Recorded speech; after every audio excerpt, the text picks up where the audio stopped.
தொண்டையில் ஏதோ இருப்பது போன்ற உணர்வு. Globus sensation. தொண்டையில் ஏதோ சிக்கிக்கொண்டது அல்லது இருப்பது போன்ற உணர்வு கவலையாகவும் சில நேரங்களில் பயமுறுத்தும் அனுபவமாகவும் இருக்கும்.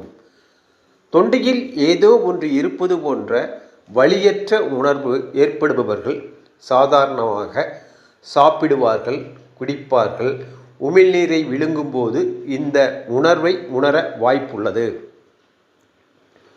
இந்த உணர்வு பொதுவாக சிறிது நேரம் மட்டும் நீடிக்கும். சாப்பிட்ட பிறகு அல்லது குடித்த பிறகு மறந்துவிடும். இந்த உணர்வு அடிப்படை உடல்நல பிரச்சனை இல்லாத போது கூட ஏற்படலாம். தொண்டையில் ஏதோ இருப்பது போன்ற உணர்வு ஏற்படுவதற்கு காரணங்கள்: இரைப்பை புண், ஒவ்வாமை, மன அழுத்தம், பதட்டம், சளி தேங்குதல், உணவு அடைப்பு, தொண்டையில் கட்டி, சைனசிட்டிஸ், டான்சில்ஸ், தைராய்டு சுரப்பியின் அதிக செயல்பாடு ஆகியவையாகும். ஒவ்வொரு காரணத்தையும் அது தொண்டையில் இருப்பது போன்ற உணர்வாக தொடர்பு கொள்வது பற்றி பார்ப்போம். தைராய்டு சுரப்பியின் அதிக செயல்பாடு. தைராய்டு சுரப்பி அதிகமாக செயல்படுவதை உள்ளடக்கிய ஒரு நிலை. இது நோய் எதிர்ப்பு அமைப்பு தவறுதலாக தைராய்டு சுரப்பியை தாக்கி தைராய்டு ஹார்மோனின் உற்பத்தியை பாதிக்கும் ஒரு கோளாறாகும். இது ஆண்களை விட பெண்களில் அதிகம் காணப்படுகிறது. சில அறிகுறிகளில் பதட்டம், எடை இழப்பு, நடுக்கம், மாதவிடாய் சுழற்சியில் ஏற்படும் மாற்றங்கள், குடல் அசைவுகள் அதிகரித்தல் போன்ற உணர்வுகளை ஏற்படுத்தி படபடப்பையும் உண்டாக்கும். கடுமையான டான்சில்ஸ். வைரஸ்கள் அல்லது பாக்டீரியாக்களால் டான்சில்ஸ் மற்றும் குரல்வளை தொற்று ஏற்படுதல். தொண்டையில் ஏதேனும் ஒரு பொருள். தொண்டை என்று அழைக்கப்படும் குரல்வளை சுவாச மற்றும் செரிமான அமைப்புகள் இரண்டின் ஒரு பகுதியாக செயல்படும் ஒரு பாதையாகும். ஒரு வெளிப்புற பொருள் பெரும்பாலும் தற்செயலாக விழுங்கப்பட்டு குரல் வளையில் சிக்கிக்கொள்ளும் போது இந்த உணர்வு உண்டாகும்.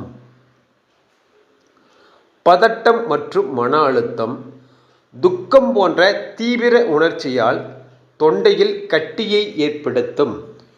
இந்த வலி தொண்டையின் பின்புறத்தில் அமைந்துள்ள தசைநான் அதிவேக செயல்பாட்டை ஏற்படுத்தும்.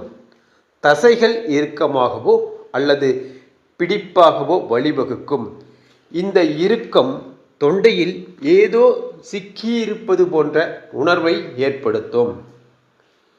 இரைப்பை குழாய் ரிஃப்ளக்ஸ் நோய் GERD.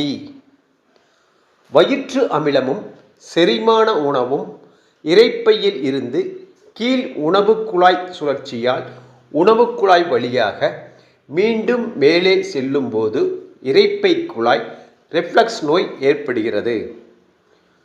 வயிற்றில் அமிலம் உள்ளதால் உணவு குழாய் நுழையும் போது அவை தொண்டையில் மென்மையான திசுக்களை எரிச்சல் செய்து அல்லது தொண்டையில் கட்டி போன்ற ரிஃப்ளக்ஸ் சங்கடங்களை ஏற்படுத்தும். ரிஃப்ளக்ஸ் குரல்வளை அல்லது குரல் வளையை தள்ளி தொண்டையில் கட்டி போன்ற உணர்வை ஏற்படுத்தும். ஒவ்வாமை. மகரந்தம், தூசிகள், பூச்சிகள் அல்லது செல்ல பிராணி முடி போன்றவற்றால் ஒவ்வாமைக்கு ஆளாகும்போது நோய் எதிர்ப்பு அமைப்பு ஹிஸ்டாமினை வெளிப்படுத்துகிறது. இதனால் தொண்டையில் கட்டி அல்லது மூக்குப்பாதையில் வீக்கத்தை ஏற்படுத்துகிறது. இதனால் அதிகப்படியான சளி உற்பத்தி ஏற்படுகிறது. தசை பதற்றம்.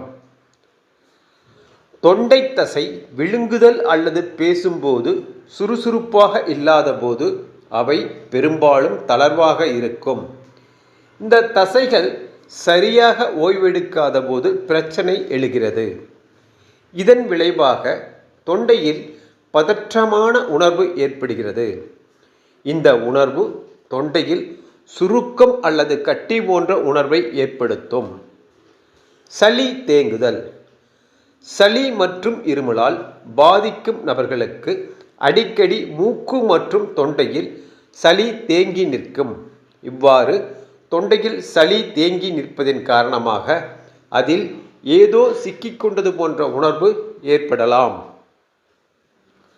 டான்சில்ஸ் தொண்டையின் பின்புறத்தில் அமைந்துள்ள திசுக்களின் கட்டியே டான்சில்ஸ் ஆகும்.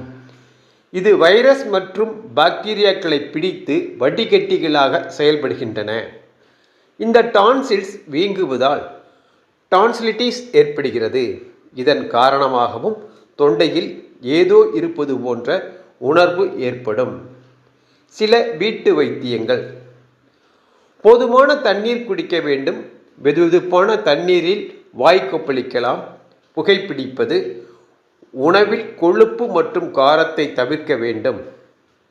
சீரான ஓய்வு வேண்டும். சுவாச பயிற்சி செய்ய வேண்டும். மன அழுத்தம், பதட்டத்திலுக்கான பயிற்சிகளை மேற்கொள்ள வேண்டும்.